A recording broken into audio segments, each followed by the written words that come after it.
Good morning, junior hockey fans. This is Stephen Heisler with HeislerHockey.com, Victoria's Hockey Company, and the Junior Hockey Discussion Group. This is the Junior Hockey Morning Show live on the World Sports Broadcasting Network. It is 9 a.m. on Tuesday morning, December 6, 2022, and today's guest is Glenn Hefferan. Good morning, Glenn. How are you, my friend? I'm well. How are you? I'm alive. That's good. You had a tough couple of days. Glad to see you're back in the saddle. Back in the saddle, trying to get this show done today. The wife is yelling this morning first thing. Not a long show, not a long show. So, promise her I'll be brief. Glenn Hefferan is a Atlantic District Commissioner for USA Hockey. Is that correct? I'm the Atlantic affiliate president and a USA Hockey director. And how long have you been with USA Hockey so far? Well, I guess if you count my first meeting was in 1993. Started attending. Dave Ogren was the incoming executive director in his first stint. And when I became president of the Met League, Dave Tyler, who was then vice president, reached out and welcomed me and said, "Hey, you got to come out to the meetings and sit in the junior council." And we used to have they used to call them Dave-a-thons. Those meetings were many hours, as you know. You've sat through a few of them, and as Dave liked to say, we chopped a lot of wood. So a lot of wood. Yes. Dave Tyler was the past vice president of with USA Hockey and the leader of the junior council. He was an icon, still an icon in the game. He's retired, living in Florida now, I believe, somewhere. But he is just an outstanding individual. Definitely clipped my tail feathers a number of occasions over the years, but he clipped all of us a few times. Just an outstanding individual. Glenn, what have you been up to in the last couple of years since the transformation of junior hockey on the East Coast?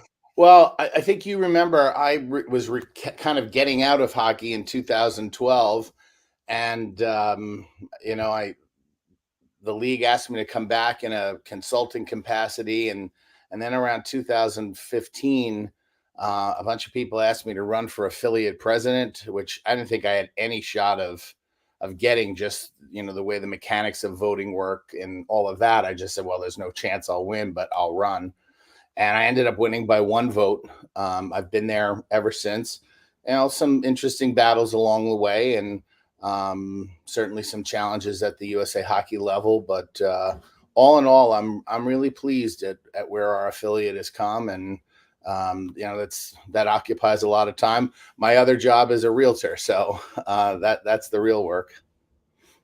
So how does USA Hockey politics compare to New Jersey politics? Oh, New Jersey.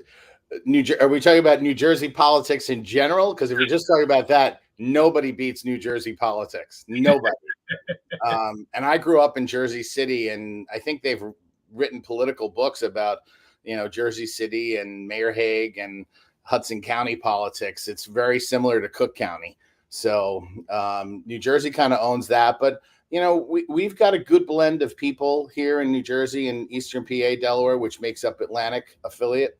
There's a good blend of, for-profit operations and nonprofit, and, just trying to keep an even, steady keel going. Has its challenges, but so far so good. Not too bad. USA Hockey, the politics are they're different now. It's not the same as it was, say, 25 years ago or my first meeting. It's a different. I in many respects, I think it's a better vibe, if you will.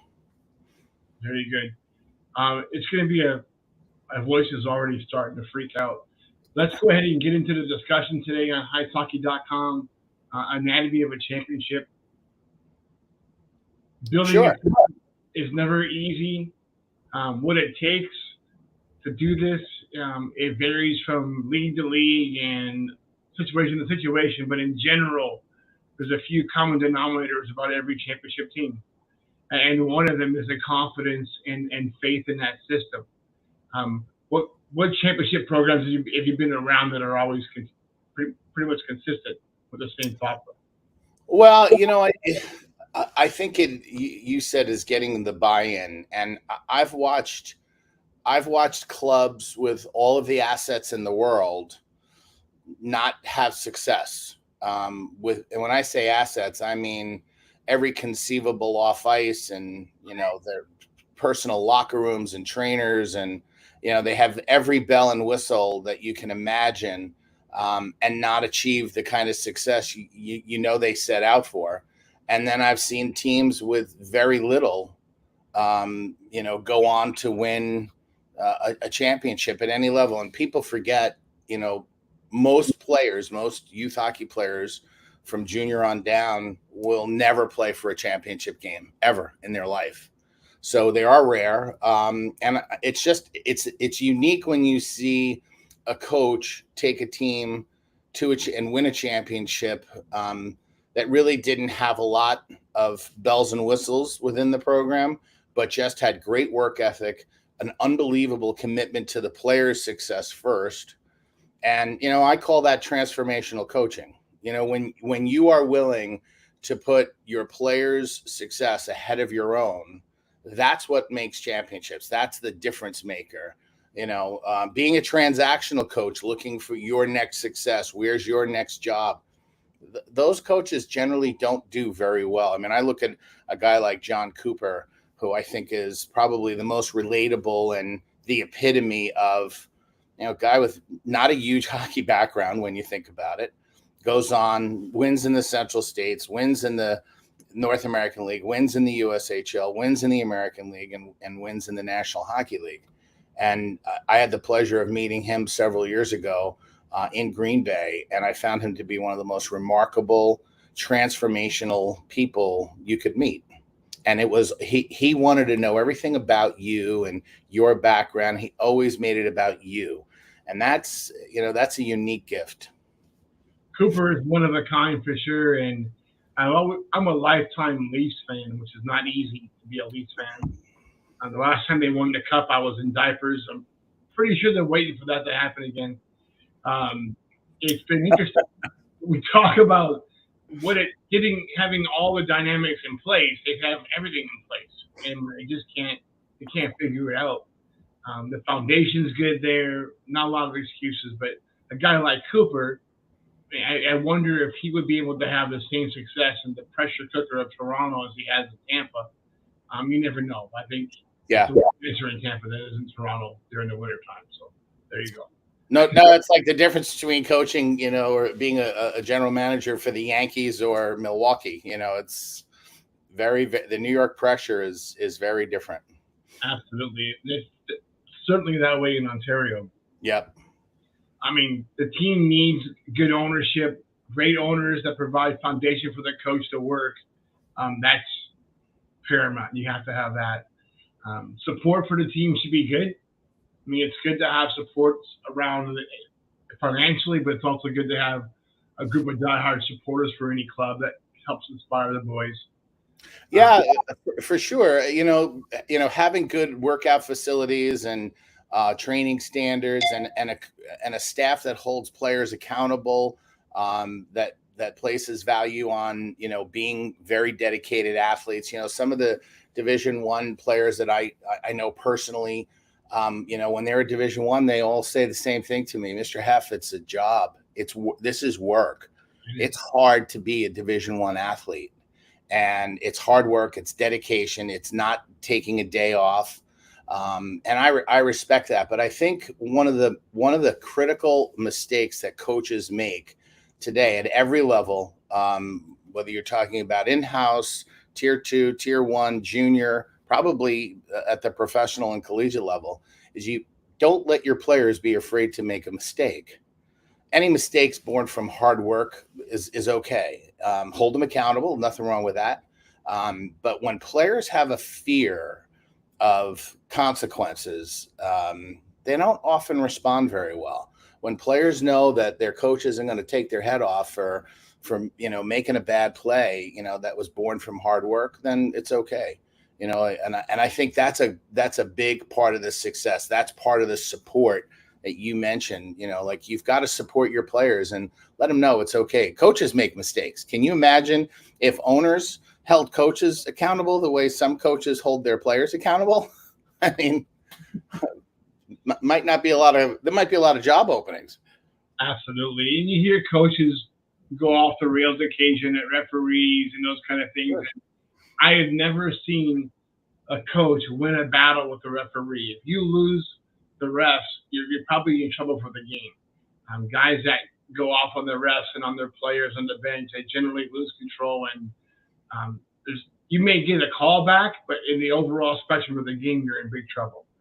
It's funny because I talked to other coaches about this, and I asked them, well, especially at the higher level, what do you do for your officials? Well, what do you mean? And I'm like, well, you play in the league. Are there league notes left in the locker room for them? Do you leave a couple of bottles of water, a couple of rolls of tape, some towels, some shampoo? Do you make them feel welcome when they come into your building? That's all part of the support. Look, you're not trying to bribe them, but you're certainly trying to keep them in a good frame of mind. When they walk into your building, they're going to feel like you respected them, you valued them. And when they leave, they know that you were respectful to them, because there's one thing referees all do. They all talk to each other.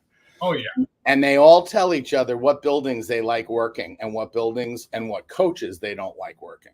So to that end, coaches and GMs should be smart about that. Do everything that's reasonable to make your officiating crew. It's all part of the success. And if those guys go out on the ice and they have a good frame of mind, you're probably going to get a good game out of them. At the very least, they may make mistakes, but they're going to work hard. Sure. They will work hard for you as long as you treat them well.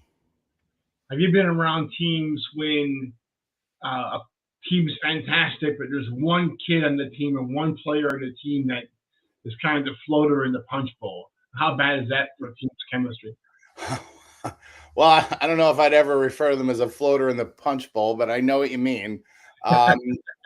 Yeah, one player can ruin the chemistry if you allow it. But there's also I can recall one particular player when I had a team that a few years back in 2013, and Billy McCreary was my coach. And he was very tough on referees, but he was incredible with the players. And there was one particular player that had a bit of an attitude, and he stayed with him. He stayed on him. And he turned out to be an incredible young man, like really good.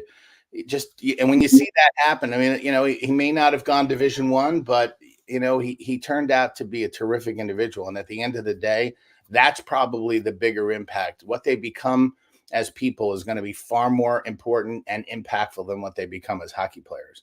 And that's so to your answer to your question. Yes, you have those kinds of players. And at some point you may have to cut bait, so to speak. You may have to say, you know what, it's time for you to move on for the sake of the team. But if there's somebody, sometimes the toughest players, the ones that are challenging for you as a coach, need you the most. And that's kind of a reason to stay with them. Hope that makes sense. I think it's important in that situation that even if that floater is the guy scoring all the goals and putting up 100 points, if he's accountable at the same level as everybody else is, that the team can kind of get through some of that. But if he's not accountable, if he's getting away with stuff and because he's scoring goals, that kind of puts a bit of a mousetrap in there. Well, you do have to evaluate the whole system. I find that sometimes very, very talented players, high skill players, often get frustrated because there is an element of accountability missing towards some of his teammates. Absolutely. And that can produce it, for a high skill player who has very high goals and has set the bar very high for himself or herself. If there's a lack of accountability for other teammates, that can be really frustrating for them. And that kind of manifests itself in that, what we might say is kind of arrogant behavior or whatever. And coaches have to be really cognizant of that, as the equity of equal accountability. Absolutely. Confidence plays a role, of course. Um, you have to wonder with a team like Toronto, where they have everything, they have every advantage, every bit of confidence they should have, but they never pull it off. And other programs, Tampa, Edmonton over the years, Dallas over the years. What is the big difference between one and the other? You think? Um, at the professional level, man, if I could answer that, I'd probably be able to become an NHL GM somewhere. It is remarkable. I mean, I look at my favorite team is the New Jersey Devils. I make no bones about it. I've been a Devil fan, I think, since 1985, probably a season or two after they arrived. I started out as an Islander fan, and our record last year was not good. We were abysmal. And look at the team now. They went on a 13-game win streak, went for their 14th against Toronto, interestingly, with 3 disallowed goals. I can't remember the last time I saw 3 disallowed goals in an NHL game, but against the same team, no less. And actually, 2 of those calls were solid. But nonetheless, how did the Devils go from worst to first in a one off season? They definitely made some moves, and there's been some changes in personnel, but all that culture. So there's clearly something happening there that's special, that is helping them set themselves apart than most other teams in the NHL. And I think, Max, I was really close. Our family was pretty close with Max McNabb, who was a general manager for the New Jersey Devils and an architect, I think, in some key draft picks for the Devils that helped them get into their first playoff run in 1988. And then they kind of had a great run along with a lot of those players. And I had an occasion to be with, actually, the day Max got his Lester Patrick. And I asked him, what was it for him that made it said, well, yes, we're going to draft him and not draft him. And here's what he said. And I remember it like it was yesterday. And this was, I think, back in it was 96 or 97. He said, well, first we had to know we had it here. Then we had to know he had it here. And he pointed to his heart. He says, and he had to be able to skate a little. And I went, come on. It's not that simple. He says, Glenn, he says, so many people think this is a complicated game. It's not. He says, if the player has the head and heart, and smarts are really, really important today, more so probably than 30 years ago. Being a smart player, hockey intelligence, hockey IQ, whatever they want to call it. He says, but the rest we can teach. The rest of it we can teach. If they have the head and heart, that's going to make the difference. So finding players, and I remember this interview with Michael Kay and Joe Torre, the general manager of the Yankees at the time. And he asked them a really poignant question about, you're sitting in a room, a clubhouse with all these guys that are multimillionaires. How do you motivate them? And I don't recall the entire answer, but he said it is really taking the time to know every single player, everything about them. How are things at home? How's their grades? Like if they're if they're at that age, so it's knowing all of the things about them and being thoroughly invested in them. And that changes the culture on the team because they know, coach cares. So I'm all in. So I think couple that with Max's, thought process on players, that's where great teams come from. And that's a difference maker. Very good. How will that transition from the NHL to a junior hockey program? What can a junior program do to kind of emulate some of that success? Well, I think that's just it. It's coaches taking the time to know their players, know what each situation is. How are things at home? How are things at school? You're getting good grades. It's knowing what they want to achieve in life. Like what's your, some kids are really great players and do this and really don't have an expectation of going on to play Division I or being an NHL draft. Some do. And some probably it's a little unrealistic and some it's not. It's right in the wheelhouse. But I think it's coaches taking the time to know that about their players. It's not just X's and O's.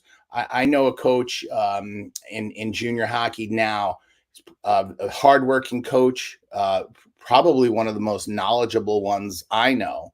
And I never see that coach have the ability to connect to a player. And I don't know too many players that come back and say, I loved playing for that coach. And yet this coach diligently works at it every day and doesn't, and yet their teams have had some success over the years for sure. There's no doubt about it, but I think they could achieve even more when you're able to connect with your players at every important level. And some coaches are and John Cooper's the epitome of that. I think he did that from day one. You know what, and it's true. Players have to develop, and so do coaches. If coaches spend their off season doing their own thing and not getting around and experiencing other coaching styles, they get stagnant. I like seeing coaches do the summer circuit and get involved in the camps and jump on the bench with these guys and that guy. I had the pleasure of being able to jump on the bench with Mark Carlson during our camp in Las Vegas. Mark is a hard coach to work with. He's difficult. I love that guy. He's an amazing person. But when I watch him tell me, "Hey, get that stick tape off the floor," I'm at the bench. I was laughing. This is one of the greatest coaches in USHL history, and he's hardcore, even in a summer environment. But the players appreciate that. The players appreciate seeing what that coach is like, what that personality is like. And I think other coaches Carly's amazing. He's an amazing human being. I've known Carly for many, many years. Our paths crossed a few times, and just a genuine individual, and very much you want to talk about a guy who has to do it all. I mean, he's kind of in that situation, I think, where he does a lot for his team. And not just what's happening on the ice and in games and practices. He does a lot. So he's really keenly aware of everything that happens in a junior operation. And boy, if you were ever building a program, that's a guy you go after, because he knows every nut and bolt of junior hockey for sure. It's a great example. One of the things that I do worry about for coaches, and it's everywhere. It's not just affecting hockey. It affects business and so on. Every year I'll go into a couple of level 1 and level 2 referee seminars, and I'll ask the officials, particularly level 1s, to take their phones out, and I'll ask them to go to screen time and read off their top 3 apps. And it's Snapchat, TikTok, Instagram, across the entire room. And they're spending hours on it, 15 hours a week. Some 20 hours a week, no talk time, like 3 minutes, 6 minutes. Occasionally, one of the older guys will, I got a girlfriend or whatever, and they spend more time on the phone. And so their communication skills are really designed around how they communicate in social media. Very short. They don't know how to have an intellectual conversation. They're stifled in communication. And so the challenge for coaches in the upcoming generations, and this was a valuable lesson I learned from listening to Don Granato. He got stuck in an airport, and he said, "I'm recruiting, basically for this a few years back. I'm recruiting from Generation X, and I need to know more about him." And he picked up a couple of books and started reading about generational differences and how they're experiencing life, and that's really important for today's coaches. So, you've got, what do they call it? The next generation, I think it's called, or Gen Z, the generation that's now the kids that are 14 and older. Learn about them, learn about how they are experiencing life. And, they're a digital generation. They're do-it-yourselfers. When they need to fix something, they go on YouTube and say, is there a video on, how to fix this? And so you need to know their psyche. And that is part of it, for coaches to really understand how you and I experienced life growing up. And I think I told you this. I was a terrible hockey player. I was awful. But back then, like, that's all you had. Like, my teammates, that's it. Like, that was my social structure. That was my social family. And they were all really good to me, unbelievably. Like, I always look back on that experience and say, man, I was the grocery stick, and they never, ever treated me that way. But we all experienced it the same way. We were all inner city kids, and that's, some from single families and single parent families, and some not. And but coaches today have to know about the generation of kids they are teaching and do that homework. I mean, it's no different than, anything else you're studying for. When you're trying to accomplish something, you have to know what these kids are experiencing generally as a group. Absolutely. Well, Glenn, I know you have a tough clock this morning. Thanks for coming on. Let's get you on again. You're a good conversation. We've been friends for long time, 20 years. More. Yeah. But again, thank you for joining the show this morning, and God bless you, my friend. God bless. Great to see you, Stephen. Glad you're feeling better. Thank you, buddy. That was Glenn Hefferan from USA Hockey, the Atlantic District president, I think now. Glenn's been a friend for many, many years, and just one of the good guys in the game. There's a lot of things that we want to do here on the show in the next few months. I certainly want to get more coaches and teams involved. Parents, want to get some of you guys on the show as well. So if that's something you're interested in doing, please drop us a line, let us know, and we'll get you scheduled. A little weak this morning. I'm sorry. I'm feeling like a frog's in my throat. Understandable, probably, but it's been a good thing. I'm happy to get back this morning. Tomorrow's show should be a little better, a little longer. I have a good article lined up for today, and hope that all of you guys enjoy that. So that's it for now. This is Stephen Heisler with HeisHockey.com and Victoria's Hockey Company. This is the Junior Hockey Morning Show on the World Sports Broadcasting Network. We hope that you have a fantastic day at home.